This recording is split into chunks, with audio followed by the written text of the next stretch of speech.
Todo sábado, como faz parte do projeto, a gente faz uma roda de conversa. No primeiro sábado foi emocionante, divertidíssimo, que a gente chamou o Alexandre Cola para falar sobre o Ítalo e a amizade, como foi. Semana passada foi a vez da Madalena Rodrigues, que também foi bastante emocionante. E hoje, para quem quiser continuar conosco, vai ser um papo com certeza tão legal quanto os dois primeiros.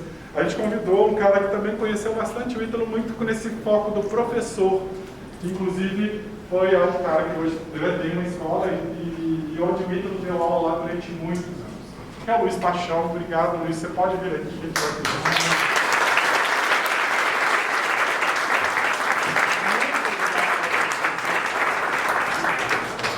vai agradecer profundamente ao pessoal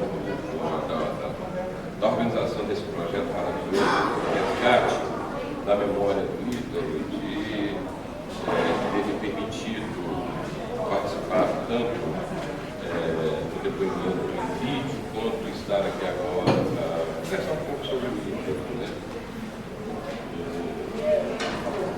É realmente um momento importante para mim, para a companhia de teatro, que foi minha escola, e agradecer sobretudo a esse espetáculo.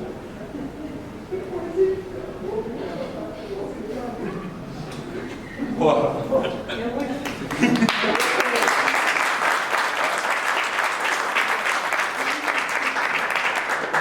Parabéns! Não é parabéns porque é parabéns, não. É parabéns porque é foda. Porque foi um puta espetáculo, de uma emoção, de uma simplicidade. E é difícil falar do Ítalo depois vocês terem falado tudo. Porra, tem como falar. Vocês falaram tudo que tinha para falar. Então, vou falar com você, o primeiro corte do espetáculo tinha 2h30. A gente teve que reduzir o espetáculo para 1h e 20, porque senão não dá. Muito emocionante. Toca a gente de uma maneira diferente, particularmente a nós que conhecemos o Ítalo, que tivemos um mínimo de intimidade. Eu costumo dizer que eu não fui amigo pessoal do Ítalo, fui amigo profissional do Ítalo. A gente sempre teve um respeito muito grande, uma admiração muito grande de um do outro. E quando eu chamei o Ítalo para dar aula na escola, depois que a gente montou a escola, eu sabia que não teria possibilidade de o Ítalo não estar lá com a gente, né? Porque o Ítalo era de uma generosidade, de uma abnegação e de uma paixão pelo teatro que é difícil a gente ver, né? E compreender o que o Ítalo fazia pelo teatro. Não é o que ele fazia com o teatro para si, mas o que ele fazia com o teatro para o outro. E isso que eu acho que é mais importante de se pensar no Ítalo. E é exatamente por isso que foi um grande professor. Eu acho que nem professor, foi um mestre, foi um pedagogo, foi um cara que orientava o ator num nível de compreensão completamente diferenciado, né?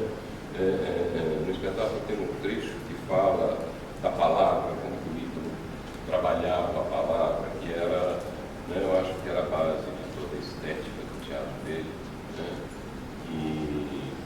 E um pouco antes, quando eu fui gravar aquele depoimento para o site, eu e a Mariana Bisotto estamos conversando, e a Mariana Bisotto falou um negócio importante, né? E que eu me apropriei do que ela falou, que o Ítalo, ele fazia uma antropologia da palavra, né? E eu acho que isso é o que marca o teatro do Ítalo, porque ele conseguia pegar um aluno que estava com 6 meses de teatro e conseguia colocar esse aluno falando um texto clássico, com intenções, com objetividade, expressividade, com clareza, enfim, com tudo aquilo que a gente tenta tirar do ator.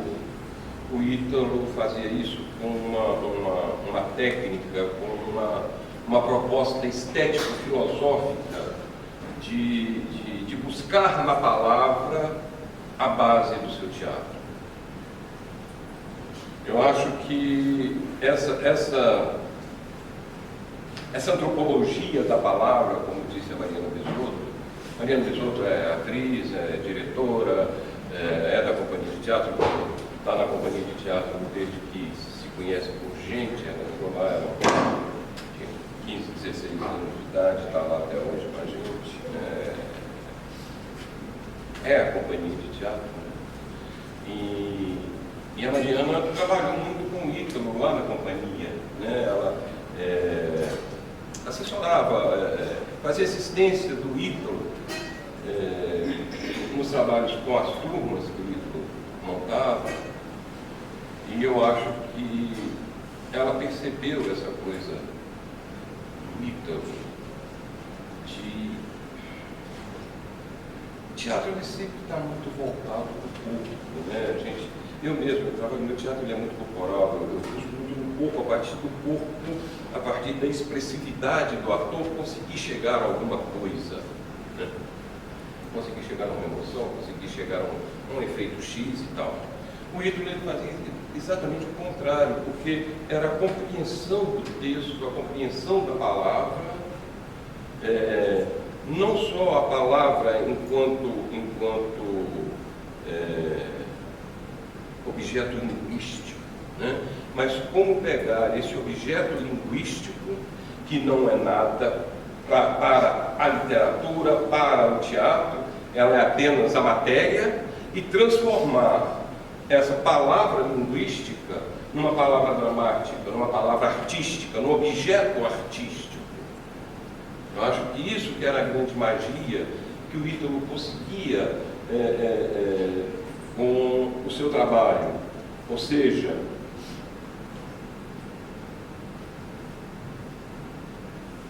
qual é o desenho melódico da palavra biscoito?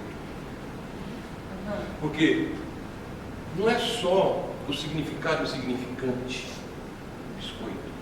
Alguma coisa a mais, e essa é a coisa a mais que a gente tem que descobrir no teatro, né? Porque biscoito, ele tem um desenho melódico que você tem que descobrir, porque senão, naquela determinada cena, quando você tem que falar a palavra biscoito, você vai ver apenas o biscoito. Não é para você ver apenas o biscoito, é para você ver alguma coisa a mais, porque isso que é a arte.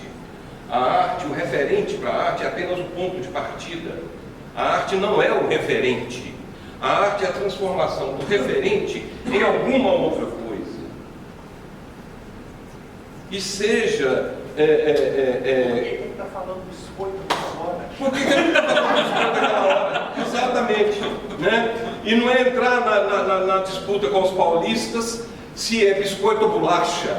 Não é essa a discussão. A discussão é muito mais profunda, né? Porque o biscoito ele vai ganhar uma outra representação. E o Ítalo, nesse jogo, né, de pesquisa da palavra, do texto, da etimologia da palavra, né, do desenho melódico, dos dipongos, né, que vocês falam no espetáculo, né, de todo esse jogo que tem ali dentro, essa palavra ela só vai ganhar a sua significação dramática na boca do ator se o ator tiver esse domínio sobre essa boca, né? Então, eu acho que isso o Ítalo desenvolveu como ninguém, e desenvolveu como projeto estético ideológico, e não apenas como uma técnica, né? Mas como uma definição dramática para o próprio corpo do ator, que através da palavra chega no corpo. a gente normalmente busca, através do corpo, chegar na palavra, do corpo na sua integralidade, né? Voz, movimento, né? Gesto, postura, tudo isso. Né? E o Ítalo sentado, como nós estamos aqui, é um trabalho de mesa, exaustivamente trabalhando isso, para que quando o ator chegasse, ele estivesse com aquele texto absolutamente desenhado. Tanto que os espetáculos do Ítalo sempre tiveram muito pouco movimento. Eram espetáculos mais... As cenas que a gente coloca aqui, né, são cenas basicamente dos espetáculos mesmo, né? Então, os atores uma que estão recreação. fazendo, é uma recriação, não é nem uma recriação, porque é os atores que fizeram o que estavam fazendo, a gente não pegou nenhuma cena que eles não fizeram, e obedecendo mais ou menos as marcações que o Ítalo fazia, entendeu? Assim, inclusive, eles falaram assim, montar alguma cena, por exemplo, de Medéia. Não, eles não fizeram Medéia, eu fiz Medéia, e eu não vou estar em cena, vocês vão estar em cena, então tem que ser uma cena que eles fizeram, para que eles recordem das marcações, das intenções. Paulinho falava de uma cena que a gente até tirou do texto, porque era óbvio, né? Paulinho, quando acabou de fazer o monólogo que tem nessa, falou assim, gente, parece automático, veio tudo na minha cabeça, assim, voltou todas as intenções, voltaram todas as intenções, entendeu? Assim, tudo que o Ítalo falava voltou na minha cabeça, quase que só de pegar o texto e reler o texto. Isso era importante. Então, eu acho que a coisa fundamental é isso, né? Dessa busca de um projeto estético. Eu acho que é muito importante no Ítalo. E uma coisa que você só consegue isso com essa generosidade. Eu acho, sabe o que eu acho, na verdade? É que cada vez mais o teatro ele tem perdido um pouco. E isso é muito ruim. Né? Pessoas como Ítalo, pessoas que se entregam ao teatro, que se doam, que abrem mão para o outro. Eu acho que essa é uma característica que a gente está perdendo. A gente está perdendo porque a gente está vivendo um momento, e não é só de hoje, já tem um tempo que isso vem acontecendo, e isso me incomoda muito, em que o dinheiro está na frente. E quando a gente põe o dinheiro na frente do teatro, a gente põe o dinheiro na frente da arte. Não que a arte não tenha que dar dinheiro, não é isso. Não, ele não falava isso mesmo com a gente. É digno você viver da sua arte, é digno você ter condição de sair, sentar num restaurante e poder passar um momento de prazer ali naquele momento e tirar o dinheiro e pagar. Esse dinheiro veio da bilheteria, esse dinheiro veio do teatro e veio da arte. Mas ele não falava isso com a gente também, falava assim, né? Por isso que ele não costumava trabalhar com profissionais, porque ele achava assim, você tem que ganhar dinheiro, você tem que trabalhar para ganhar dinheiro. Aí ele falou assim, não, mas agora a gente quer trabalhar porque a gente quer ter prazer também de voltar a trabalhar com você. Então era isso. Eu acho que isso está pervertendo um pouco essa visão do teatro, essa visão de arte, de compreender a arte no sentido que lhe emprestou o Ferreira Goulart. A arte existe porque a vida não basta. O que é a vida não bastar? Né? Porque existem determinadas coisas na vida que a gente não vai compreender na própria vida. A vida não é capaz de nos fazer compreender determinadas relações. Então a gente precisa da arte para que ela possa nos mostrar alguma coisa, e em eu me identificando com o outro, no outro eu me transformo, com o outro eu me transformo. É essa que para mim é a função da arte, da minha relação com o outro, ela ser modificada, porque eu vi alguma coisa que é diferente e que é igual, mas que é diferente porque é arte. e está me mostrando alguma coisa do comportamento humano que, se eu olhar assim, eu não vou perceber. Que a gente vai sentar no boteco e vai conversar e eu não vou perceber, porque está além desse nível de percepção. E a arte vem e começa a traduzir um pouco isso para mim. Né? E quando eu perco essa referência da arte como essa tentativa de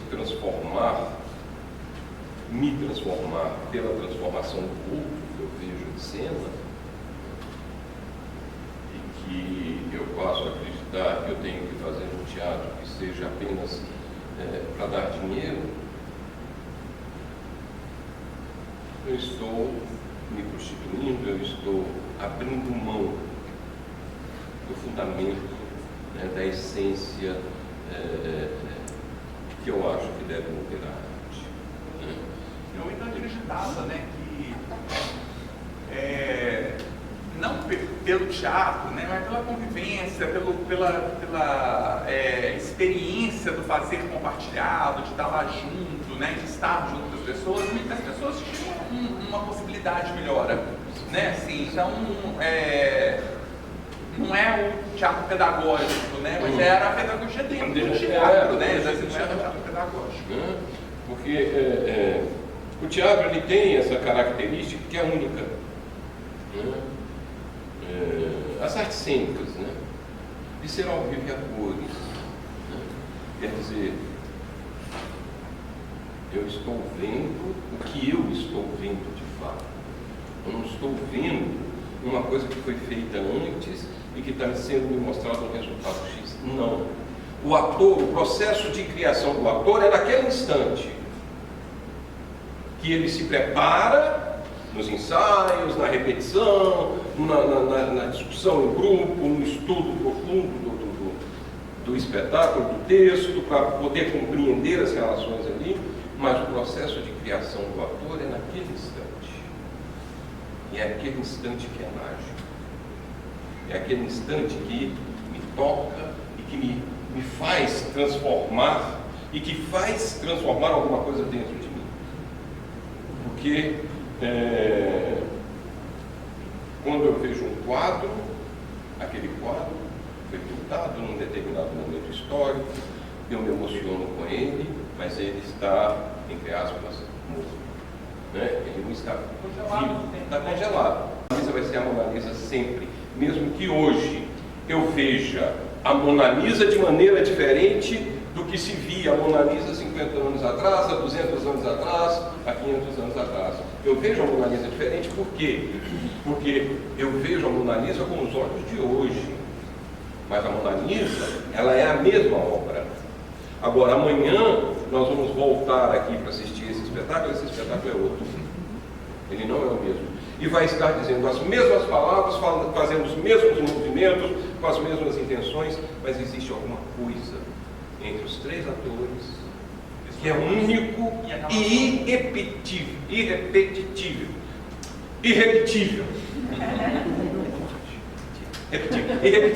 Né? Quer dizer, que é exatamente essa emoção que vem de lá para cá e que vai daqui para lá. Porque não é uma via de mão única. É nenhum espetáculo igual. Né? Então nunca vai ser igual ao outro. Né? Por quê? Porque é o viver cores. É aquele instante. Né? E como perceber esse instante, como captar esse instante. Eu acho que se a gente não considera essas coisas, a gente vai cair num tipo de teatro que acredita que se basta por si mesmo. Nenhuma arte basta por si mesmo. Nada. E nem ninguém basta por si mesmo. O que sou eu? Se não na minha relação com o outro. Né? Por que eu estou aqui agora falando esse monte de coisa para vocês? E por que vocês estão aqui agora querendo ouvir o que eu tenho para falar? Não tem nada importante para falar, não. Mas nós temos temos alguma coisa a mais que nos une. E essa coisa que é a coisa mais importante.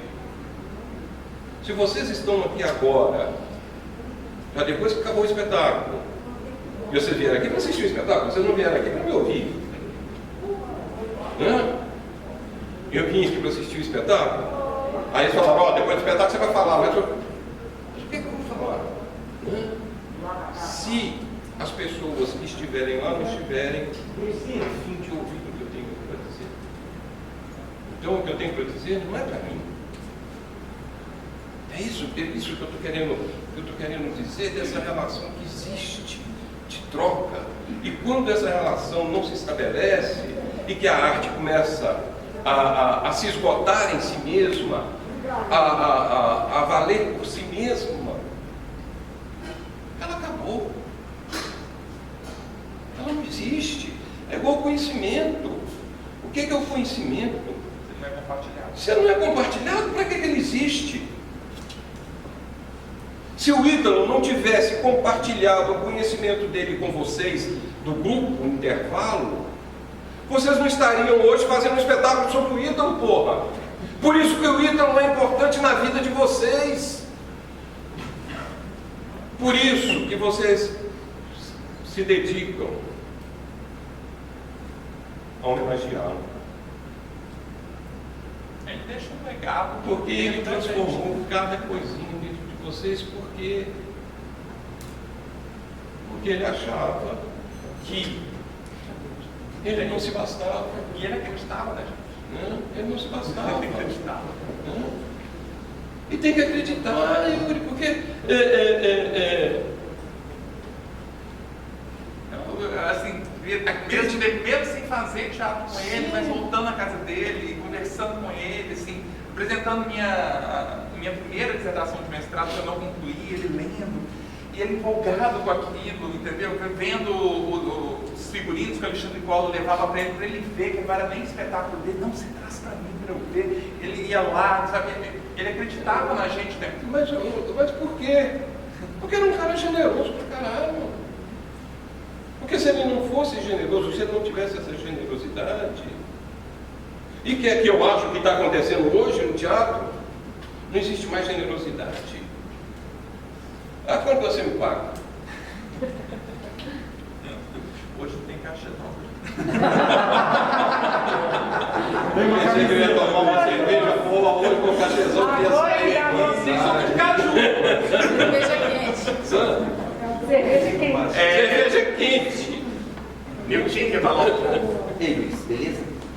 Luiz, a cada noite, né, sábado, vem abordando um tema. Hoje é o educador, o professor, né, essa figura do Ítalo. Assim. E você falou sobre a questão dessa dimensão humana do Ítalo, né?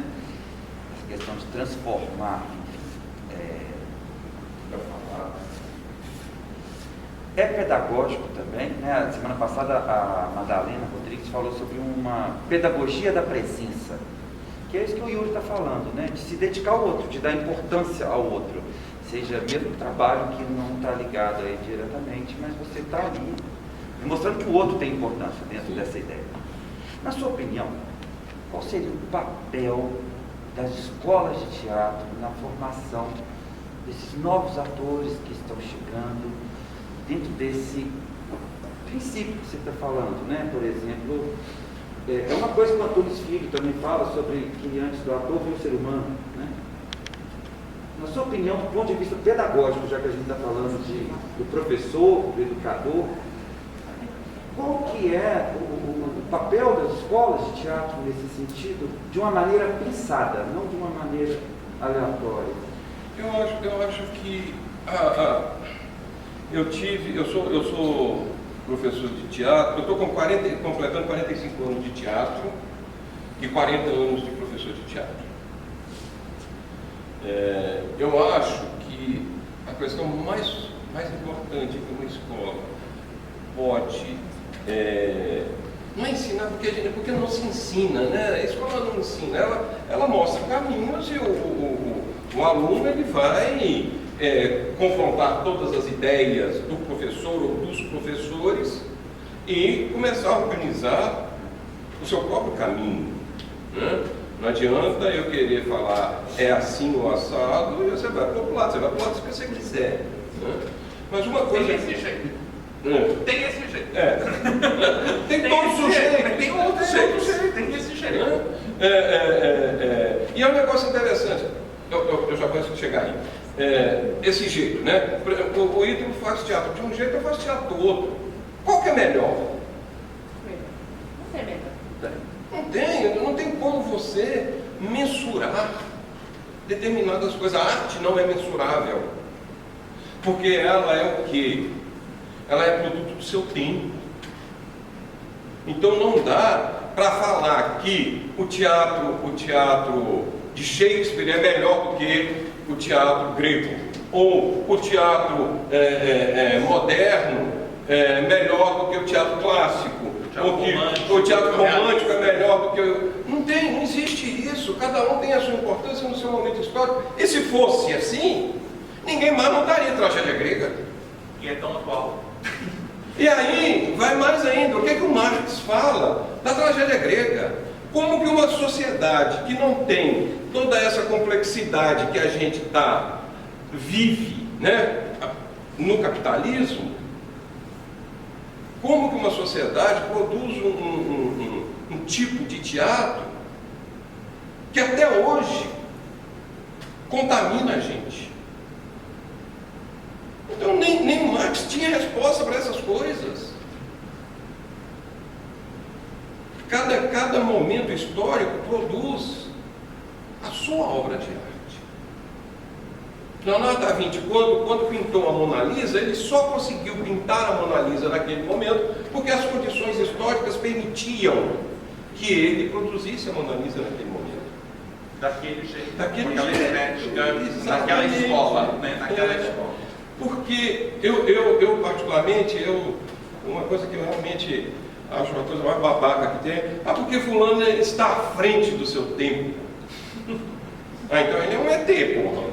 Ele tem que ser alguma coisa, porque não tem jeito de eu estar à frente do meu tempo, eu sou produto do meu tempo. Shakespeare não estava à frente do seu tempo. Ele fazia o que todos faziam, só que ele fazia muito bem. Alguns não faziam tão bem quanto ele. Agora, voltando lá, o Newton, eu acho que a coisa mais fundamental que uma escola pode oferecer, e isso eu estava discutindo, exatamente essa pergunta, ela foi um pouco uma orientação que a gente teve no encontro latino-americano que a gente estava fazendo, um grupo que a gente tem latino-americano, Bolívia, Peru, Colômbia, México, Brasil, Chile, alguns diretores de teatro de alguns países aí que a gente se reúne com certa frequência, né? E a gente há pouco tempo fez um seminário entre nós, um bate-papo entre nós, exatamente sobre formação de atores. Né? Inclusive está para ser publicado, né? E assim que for publicado, eu passo aí e a gente toma conhecimento disso, porque eu acho que tem umas ideias muito interessantes lá. E eu coloquei exatamente isso, que eu acho que a coisa mais importante que uma escola pode ensinar para o aluno é que ele compreenda o processo de transformação do ser humano. Numa escola de teatro, se você não compreende que o ser humano ele é transformável e transformador, você não vai fazer teatro.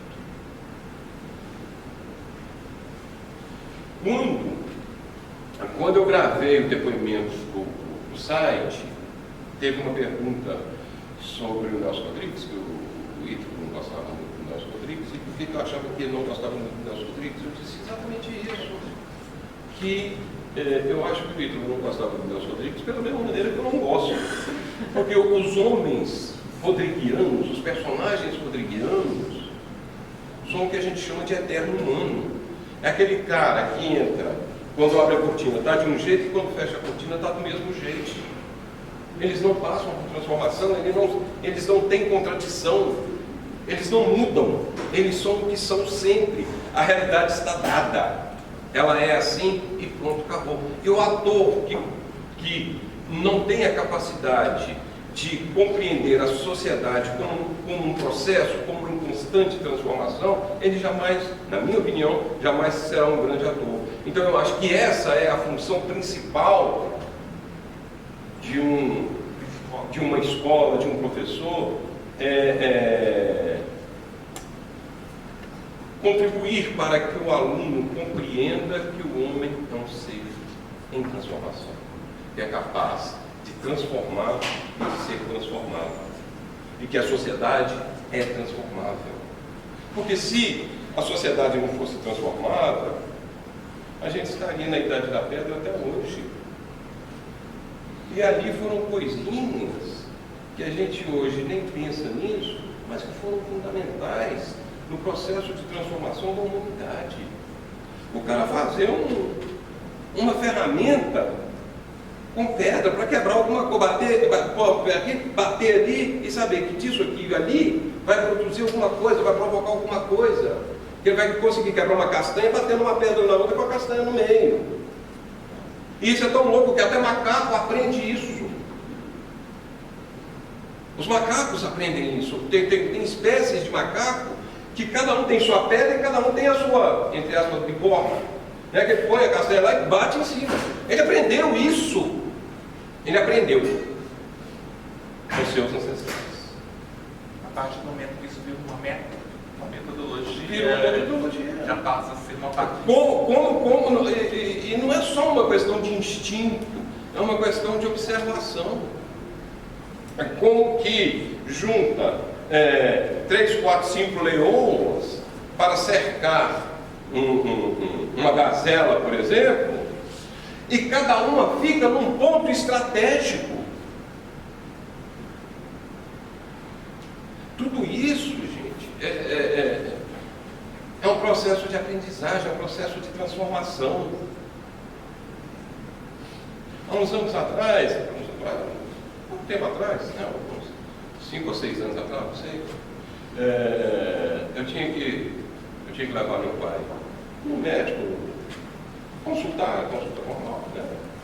E na hora que ele foi fechar o portão, ele não fechou o portão direito. Eu moro num sítio. Ele não fechou o portão direito. E eu não vi, e fomos embora. E do jeito que ele fechou, bateu o vento, o portão abriu. Eu tinha um Rottweiler, Décimes. Décimes, para quem não sabe, foi o primeiro ator. Né? Meu Rottweiler chamava Décimes. Né? Ele sentou de braço cruzado em frente ao portão e ali ficou até na hora que nós chegamos. Na hora que nós chegamos, eu vi de longe que o portão tinha ficado aberto, eu entrei em pânico. Na hora que eu fui ver, estava lá, olhando o portão. De bracinho cruzado lá. Sabe? Então, isso o que é? São essas coisas que a gente começa a compreender que existe um processo diferenciado na gente. Se no animal que tem um nível de raciocínio bem inferior ao nosso, imagina a gente. Né? Então, lá da pedrinha lá, do machadinho de pedra lá, que o homem da caverna construiu, nós chegamos hoje ao computador. Nós chegamos ao 5G. Agora, se não tivesse tido aquela pedrinha lá, a gente não estaria aqui. Então, é transformação o tempo todo. E o ser humano vai transformando nesse sentido. Eu não preciso sair agora, mas eu queria deixar os agradecimentos e a pergunta que eu disse, porque eu fui seu aluno da Companhia do Teatro. Ah, é? Tira a máscara, pode? Só para ouvir melhor, eu não estou ouvindo. Hoje eu trabalho com teatro profissional e quero deixar registrado assim, essa pedrinha que transforma a gente e a oportunidade também de ter tido algumas breves aulas com o Ítalo. Qual o seu nome? Igor. Obrigado. Obrigado. Obrigada. Eu queria agradecer a presença do Luiz, mas porque está dando o nosso horário e a gente tem que desmontar algumas coisas antes de abandonar a FUNARTE, porque 10 horas a gente tem que abandonar aqui. Deixa eu só falar uma coisa Pode. rapidinho, né? Vou tirar a máscara. Boa noite, né? Meu nome é Aline. Eu achei interessante isso. Eu quero só dar um depoimento mesmo, porque ele tocou no. A questão da bolacha. E o Newton falou da questão do educador. E o Ítalo passou pela minha vida. Quando eu era ainda adolescente, através do meu irmão, que foi aluno dele. E eu estudava na escola muito próxima à casa dele, Paracatu, e ele foi ter uma vez numa escola dar uma palestra. E eu lembro que eu falei para uma professora falando, eu conheço ele, eu já fui na casa dele, e ela achou que fosse mentira minha. Né? Essas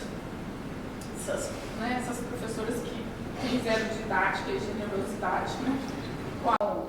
E a questão da bolacha é que o sofá que tinha desse cantinho que eles ensaiavam era muito engraçado, porque eu tinha até vergonha. E ele falava assim, não, ele sempre deixava falar, ele punha, eu sentava apertado e ele deixava a bolacha, eu perto para eu comer, porque eu saía da escola, estudava o dia inteiro, a tarde toda, deixava. A mesa de café também era sempre isso, assim, essa toalha de plástico e tal. E aí, às vezes, eu saía de onde eles estavam ensaiando para deixar à vontade, ficava rodando o jardim com a irmã dele, conversando com todo mundo, ele sempre deixava muita vontade. E aí eu me tornei educadora, assim, por ele. E essa questão da antropologia da palavra foi uma coisa que me acompanhou sem eu saber. Eu não fui para o teatro, mas eu fui para a literatura, né? Eu, apesar de amar, gostar do teatro e sempre acompanhar, né? Meu irmão sempre, a gente sempre caminhando junto nessa questão dos estudos, assim.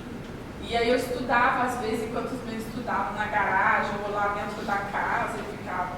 Então, assim, quando começou pelo Instagram, o Marco mostrando, assim, algumas coisas, eu lembrei da bolacha na hora. Eu duvido, assim, é uma coisa, gente, que assim, é um simples gesto, às vezes, vocês como educadores, né, professores, e eu também, às vezes, é uma vida que está ali. Então, às vezes não é o ensino, né? Às vezes é o toque. E ele tinha essa cara brava, sisuda, a primeira vez que eu o conheci, eu tive muito medo dele. E aí depois eu vi que era aquela coisa, ele ria e conversava, ele falava muito pelo olhar comigo, assim. Ele, às vezes, era de muito riso. Eu lembro muito do queijo canastra, e quando o Nilton falou dessa questão do educador, e você tocou no ponto da bolacha, falou da palavra, eu falei, esse é o verbete, essa é a linguagem, assim, que eu pensei, era só um depoimento para dar, que ele transformou minha vida de uma maneira que eu jamais imaginaria que eu fosse para esse lado da literatura, nem do teatro. Eu continuo sendo só uma espectadora, né, amorosa. Era só isso que eu queria falar.